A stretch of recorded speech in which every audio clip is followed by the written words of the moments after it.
All right, guys. So my name is Nathan Kleekus. For this History 498, Professor Hockley, I had the Kilwa Sherds. It's pronounced Sherds, not Shards. I was really confused on that for a while, but it is Sherds. So if I messed up and call it Shards every now and then, bear with me because Sherds is, I think it's kind of hard to say and just kind of confusing. But I digress. So some overview and objectives for this presentation is, of course, we're going to go over what the Sherds are, how they got to where they are now, which is Africa, which you'll learn about. There's different types of sherds, and then the connections, of course, to our class itself, the Luwaldi book and Professor Hockley's lectures. We'll kind of talk about all that in this presentation. And then, of course, the objectives for what I want you guys to hopefully take from this are students will understand what the Kilwa sherds are. They will know how they got to Kilwa, and students will make connections to other trading aspects discussed in this class. And again, like you'll learn later on in the presentation, the main kind of connection to this course is trade, trading and cultural development and cultural, I guess you could say, cultural hotspots in Africa. So the Sherds themselves. So the shards themselves, they think they were made between the 10th and 4th century. And so the shards are basically just, they're shards of pots and pottery that were made either in East Africa or China or the Middle East. So these little, parts of broken pots and vases and whatnot were found in Tanzania, which is on the east coast of Africa, but more so on an island called Kilwa off the coast of Tanzania. And like I just said, they came from other countries, specifically China and the Middle East. The people of Kilwa loved trading with China and the Middle East for a number of reasons. One, they just loved these pots, these ceramics that Chinese made, because as you can see, they're very beautiful. They're very colorful, the blues and greens and the whites. And so the people of Kilwa loved these. They loved trading with them, and they loved getting a hand on these pots. And like I said, we found them because they were on the beaches of these East African cities in present day.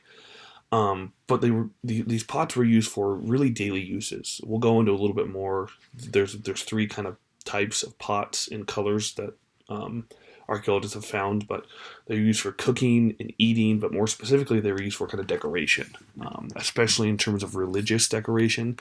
They were used a lot to decorate mosques and temples, and we still see that today. People have fine china in their homes, but even in um, religion itself. I've personally never been into, a Buddhist or an Islamic temple, but in Christian churches, Catholicism, they use a lot of, chalices and plates and things like that. So there's some similarities to religion still today, but that's kind of what these were used for a lot. Were just kind of daily uses in terms of the cooking and eating aspect, and then of course for decoration in terms of mosques and temples.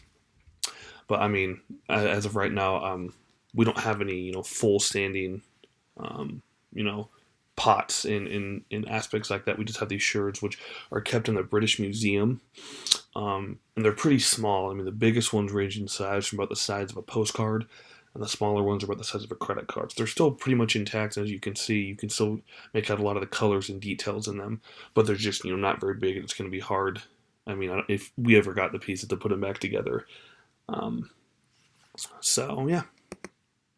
So again, how they got to Africa, because the people of Kilwa and Tanzania did create their own pots, but they weren't as colorful, as beautiful as some of the ones that came from China and India. So in about 800 AD, merchants and natives were drawn to East Africa for a couple reasons.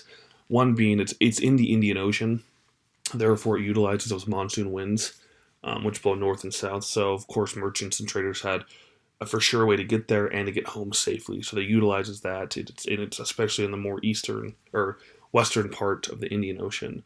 And like I said in the last slide, Kilwa people loved these ceramics, these foreign ceramics, um, especially for decoration in their temples and their mosques. But merchants, of course, weren't specifically drawn to East Africa just to trade these pots. Like we've learned time and time again in this class, they traded other goods, such as spices and ivories and gems. But these pots were just another example and kind of shed light on the fact that East Africa did a lot of trading during this time period. It wasn't just explicitly, China, India, and the Middle East. And North Africa too. Egypt did a lot of trading, but this East Africa did trading as well. They held their own, and they had their own stake in terms of the trade game during this time.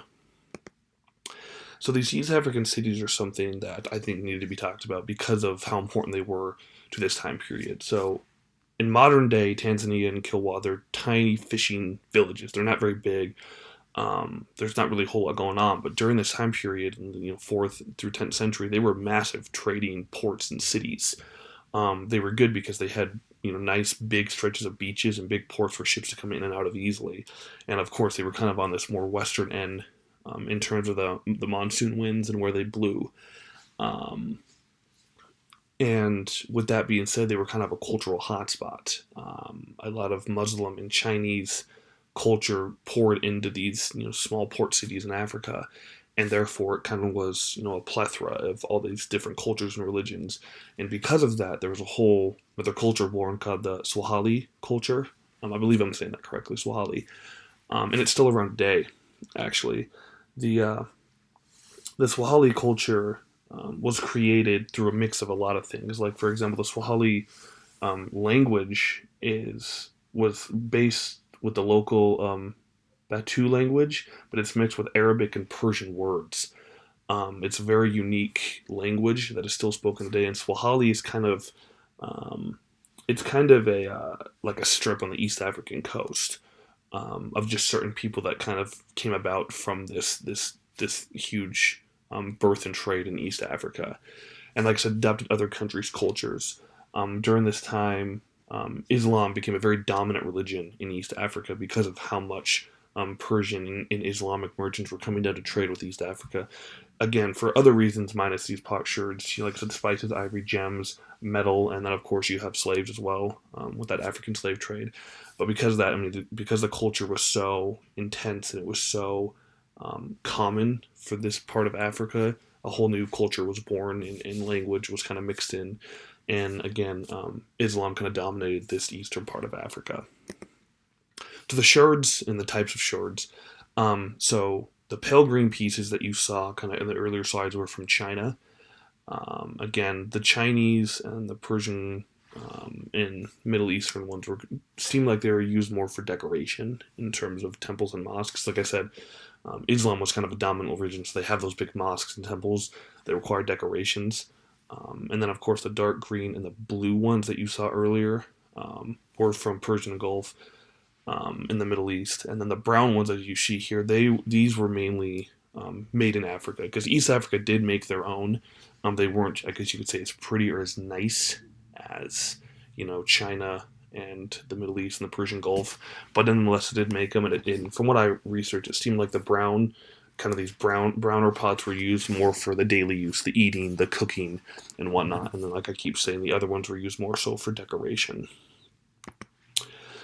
So related to the text, I couldn't find anything specifically that singled out Kilwa and these potsherds. What I did find were things that we have talked about: the monsoon winds and the sea trade, and how it gave merchants and traders and explorers a for sure way to go north and go south at least at one point in the year. And so it kind of just opened up for this East Africa. And there are some mentioned in the textbook. For example, on page 9, it talks about how China was kind of a vast trading network for luxury goods, and a lot of these potsherds were kind of luxury, especially the more colorful ones that you use for decoration. And then on page 28, it kind of talks a little bit about Muslim traders and how they kind of flocked to the east coast of Africa and varying ports of the Indian Ocean. But the main connection I made was actually in Professor Hockley's, I guess you could say, response video to Ali Ford's lecture. He talks about how in China's high-end period, they put a big surplus on art and making sure the art was, I guess you could say, beautiful at this time period.